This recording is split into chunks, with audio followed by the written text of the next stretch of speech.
Uma das coisas que a gente falou aqui no programa de quinta-feira, e tem falado com uma certa frequência, é que campanhas possuem estratégias, pessoas com estratégias e posicionamentos diferentes. Tá? Isso é normal.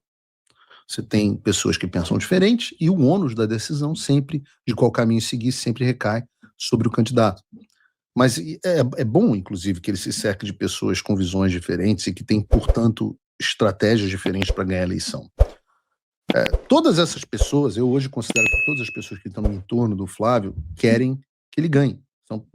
São pessoas que querem o melhor do Brasil, o melhor para o Flávio. Mas são pessoas que têm estratégias diferentes e veem caminhos diferentes para ele ganhar a eleição. E é impossível saber quem que está absolutamente certo.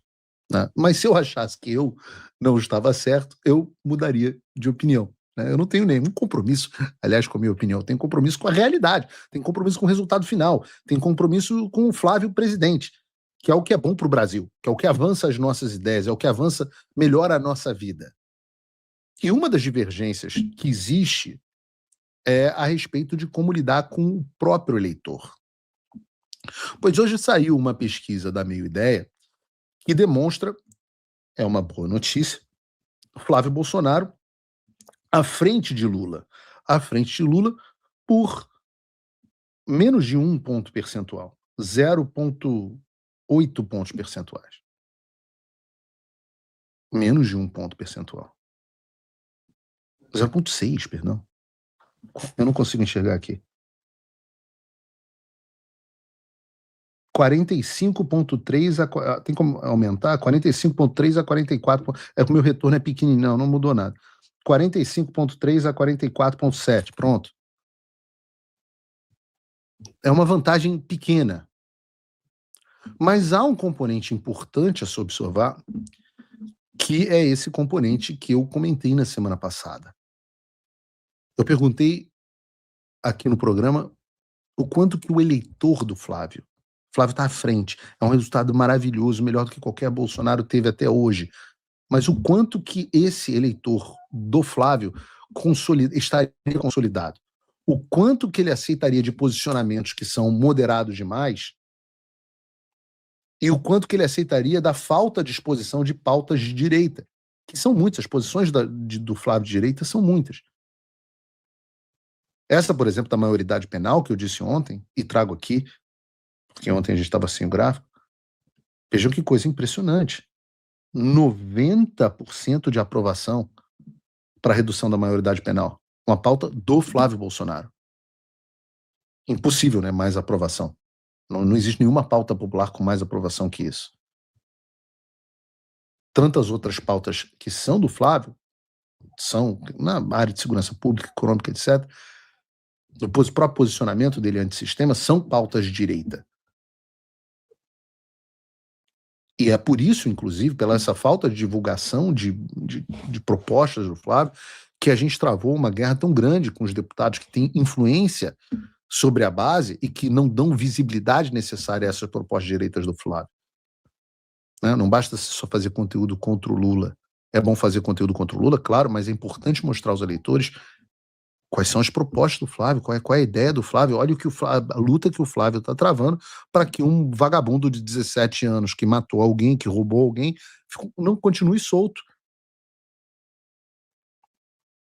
Mas existe uma tese no entorno da direita e com influência na campanha, e eu já trouxe essa tese aqui, de que o Flávio já tem o voto bolsonarista. Os eleitores dele já estão consolidados. Eu disse aqui no programa. Esses dias eu ouvi uma outra frase de que o Flávio podia estar pintado de merda que o percentual da população contaria votando nele. E eu discordo muito. Muito, muito, muito. Talvez pela minha interação com vocês, né? A gente vive nesse mundo caótico de treta, crise, xingamento e tudo mais, e eu percebo que o eleitor do Flávio, e que compartilha das nossas ideias, ele é o contrário do gado.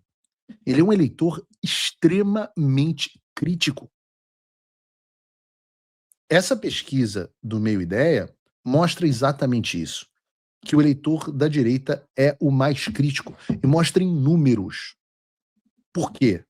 Porque em termos de consolidação de voto, A realidade das pesquisas mostra o oposto dessa ideia de que o Flávio já tem os votos da direita. Por quê? Porque, segundo a pesquisa, 43,1% das pessoas que dizem que vão votar no Flávio afirmam que ainda podem mudar o seu voto. Compara isso com Lula, cujo o número de eleitores que ainda podem mudar o voto é de que percentual?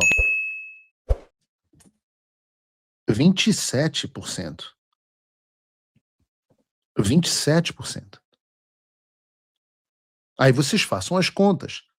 Se você acha que o Flávio tem 30, 40% do eleitorado no primeiro turno e 43% desses caras podem mudar o voto, a gente está falando de alguma coisa como 15, 17 pontos percentuais. 17% dos eleitores. Peraí, então você tem 15, 17% dos eleitores totais da eleição em risco. E aí você vai acenar e abandonar o seu eleitorado que você acha que está garantido para quê? Para ganhar 2% do Zema que dizem que podem mudar de voto? Que estratégia maluca.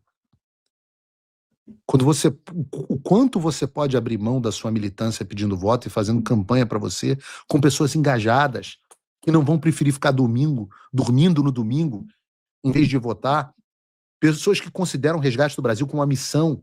O quanto você está disposto a abrir mão das pautas conservadoras que essas pessoas querem para conseguir o percentual de votos ínfimo do Zema ou quem quer que seja. É uma conta que não faz sentido. E às vezes, é óbvio, né? Existe um raciocínio fácil, um atalho mental que o sujeito sente um gênio nesse atalho. De que o Flávio tem 40%, o Lula tem 40%, então tem 20% aí no meio que eu preciso conquistar. Como é que eu faço para conquistar os 20% que não estão votando em mim? Aí eu vou adotar uma posição que não é a minha e vou adotar uma posição mais neutra para me tornar mais palatável a essas pessoas. Esse é o raciocínio direto, mas errado, porque política não funciona assim. Você precisa de cabos eleitorais, você precisa de uma população motivada, você tem um fenômeno de não voto, você precisa diminuir o percentual dessas pessoas que não votam. Então, o grande desafio, e por isso que é um raciocínio mais sofisticado, é como você vai conquistar eleitores que não estão votando em você, sem perder os que já votam em você. Se política funcionasse nessa forma fácil, fala assim, ó, moderei o meu discurso, então vou ter um voto moderado, não vou perder o voto conservador, aí virar fácil. Não precisava nem de estrategista. Ganhar a eleição seria tranquilo para um político relativamente popular. Na verdade, quem ganharia a eleição seria o Geraldo Alckmin, seria o Ratinho Júnior, porque ele é moderado, todo mundo vai poder votar nele, ele não perde nenhum eleitor. Só que a política mudou, não existe mais isso. Assim foi durante muito tempo. Mas a política não é mais assim. A política hoje necessita de engajamento.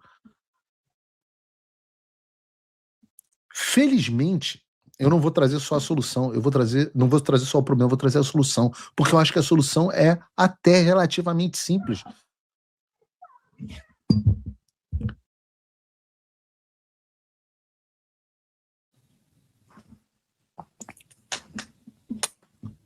Crianças em casa igual gritaria. Eu vou retomar meu raciocínio. Eu já disse essa estratégia brilhante, que eu acho que o caminho para a vitória do Flávio é relativamente simples.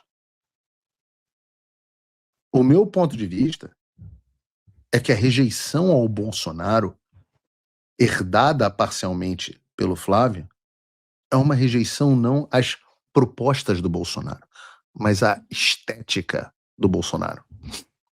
O brasileiro apoia as propostas da direita, encampadas pelo Bolsonaro. É só você ver esse número de 90% apoiando a redução da maioridade penal. Mas um certo percentual de brasileiros não consegue aceitar a estética do Bolsonaro. E muitas vezes são pessoas influentes, são as pessoas mais ricas, são as pessoas que estão na Faria Lima, são as pessoas que estão em Brasília, as que compartilham as percepções expressadas pela Globo News. Então são pessoas cujo percentual de votos é desproporcional ao percentual de influência. Mas essas pessoas, claro, precisam ser representadas. E como se torna palatável a essas pessoas que têm nojo estético do Bolsonaro? Bom, a solução é simples. No caso do Flávio, basta que ele seja ele mesmo. Basta ele ter as políticas de direita, as propostas de direita, que vão agradar a nossa base, principalmente em contraste com as políticas do Lula, e adicionar a isso a estética do Flávio Bolsonaro, que é um dos caras mais gente boa que você vai conhecer na sua vida. É o meu amigo Flávio. É o meu amigo Flávio, ele é o seu amigo Flávio. Ele é um cara gente boa. O Flávio, esse é o superpoder dele. O Flávio esteve aqui em Miami, algumas pessoas vieram conhecê-lo e tal, e eu não vou dizer pessoas, eu falei assim, você vai conhecer o Flávio, você vai sair de lá apaixonado por ele. O cara sai de lá achando que o Flávio é o cara maior do mundo. Que pessoa espetacular, que cara gente boa, que incrível que um candidato líder à presidência seja assim, gente boa. O Flávio nunca vai dizer que não é coveiro, nunca vai faltar a empatia do Flávio com as pessoas. É um cara doce, um cara empático. Esse é o superpoder do Flávio. Se você conhece, você gosta dele. Por isso que eu falo. Como que se ganha eleição? É só o Flávio aparecer. É só ele ser ele mesmo. É só ele dar mais entrevistas. Isso vai acontecer ao longo da campanha. Quanto mais contato com o eleitor ele tiver, melhor. Sem vídeo com bokeh, com câmera profissional, roteirizado, só ser ele. Ele vai, obviamente, precisa continuar se preparando na questão das propostas, e quanto mais ele fizer, melhor, mas basta ser ele. Porque ele vai mostrar para o nosso eleitor que ele tem propostas que são as nossas propostas, sem aquela maluquice de pele da misoginia, e a estética correta. Por isso que eu me engajei tanto para que ele fosse candidato. Ele é mais doce que o Jair Bolsonaro. Jair Bolsonaro é um cara de gente boa. Quem conhece ele gosta dele também, mas ele gera muita má vontade em determinado momento com algumas pessoas. Tem um pessoal que fica com um nojinho estético do Bolsonaro, o Bolsonaro Derangement Syndrome. O Flávio não tem esse problema. Esse é o caminho da vitória. Não achar que o nosso eleitor está garantido. Não achar que o nosso eleitor está garantido.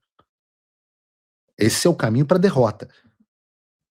Porque depois, quando você perde o eleitor, é igual o cliente, quando você aprende isso em marketing, né? Você tem que tomar cuidado, porque depois que você perde o cliente e você não consegue reconquistar, já era. Já era. Esse cara sai falando mal de você para todo mundo. Numa onda onde o eleitor se sinta traído pelo Flávio, esse eleitor vira não mais um cabo eleitoral, e sim um detrator. E é isso que pessoas que estão acostumadas a ler pesquisas conseguem extrair desses números.